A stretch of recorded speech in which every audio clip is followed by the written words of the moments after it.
MP Srikrishnadevarayalu పార్టీని వీడినా ఎలాంటి నష్టం లేదంటున్నారు గుంటూరు జిల్లా వైసీపీ ఎమ్మెల్యేలు. సామాజిక సమీకరణాల్లో భాగంగానే కృష్ణదేవరాయలను గుంటూరు నుంచి పోటీ చేయించేందుకు పార్టీ సిద్ధపడిందని, ఈలోపే ఆయన పార్టీ వీడారని చెప్తున్నారు. నర్సరావుపేట నుంచి బీసీ అభ్యర్థిని బరిలోకి దింపి గెలిపించుకుంటామని ధీమా వ్యక్తం చేస్తున్నారు. మీ అందరికీ తెలిసిందే 15 రోజుల నుంచి కూడా సరే కొత్త క్యాండిడేట్ తీసుకొద్దామనేది ఒక ప్రపోజల్ అంతా కూడా బయటకు రావడం జరిగింది. నేను మాట్లాడిన తర్వాత ఇంకా బయటకు రావడం జరిగింది. దానివల్ల కొద్దిగా అందరూ కూడా కన్ఫ్యూజన్కి గురవుతూ ఉన్నారు. దానికి తెరదించుతూ నేను ఏదైతే ఇప్పుడు పార్టీలో ఉన్నానో పార్టీ సభ్యత్వానికి వైఎస్ఆర్ కాంగ్రెస్ పార్టీ సభ్యత్వానికి రాజీనామా చేస్తూ అలాగే పార్లమెంట్ సభ్యత్వానికి కూడా నేను రాజీనామా చేస్తూ ఉన్నాను ఇమీడియట్ ఎఫెక్ట్.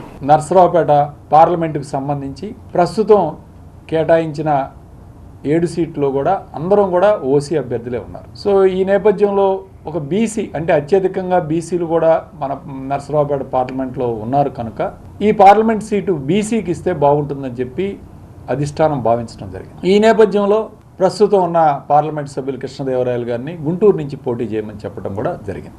అలానే పార్టీకి ఎటువంటి నష్టం లేదు. పార్టీ పల్నాడులో పటిష్టంగా ఉంది. పల్నాడు జిల్లాలో పార్టీ పటిష్టంగా ఉంది. పార్టీ అధిష్టానం నిర్ణయం మేరకు ఎటువంటి క్యాండిడేట్ని మనం బీసీల్లో ముఖ్యంగా బీసీల్లో ఎటువంటి క్యాండిడేట్ని పెట్టినా గెలిపించుకుంటామని చెప్పి తెలియజేస్తున్నాం. మరి నేను గుంటూరు పోటీ చేయలేనని చెప్పి నర్సాపేట అయితేనే నేను చేస్తానని చెప్పడం, మరి ఆయన వ్యక్తిగతంగా మరి నర్సాపేట ఇవ్వకపోతే పోటీ చేయలేని పరిస్థితుల్లో మరి ఈరోజు ఆయన రాజీనామా చేయడం జరిగింది. అంతేగాని వేరే ఉద్దేశంతో అనేది పార్టీ ఆయనకి టికెట్ లేదని చెప్పలేదు. పార్టీ ఆయనకి గుంటూరు సీటు కూడా ఇస్తామని చెప్పడం జరిగింది. మరి ఆయన పర్సనల్గా ఆయన కారణాల వల్ల ఆయన రాజీనామా చేయడం జరిగింది. అది డిస్కషన్ నడుస్తూ ఉంది.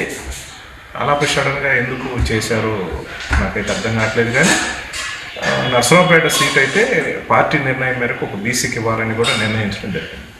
ఖచ్చితంగా రేపు బీసీకి ఇవ్వబోతా ఉన్నాం నర్సరావుపేట. దాంట్లో ఏదైనా పార్టీ ఆదేశాల మేరకు ఎవరైనా సరే నడవాల్సిన పరిస్థితి. ఇప్పుడు ఆయన రాజీనామా ఏ ఉద్దేశంతో చేశారో ఆయన ఆలోచన ఏంటో కూడా మాకు అర్థం కావట్లేదు.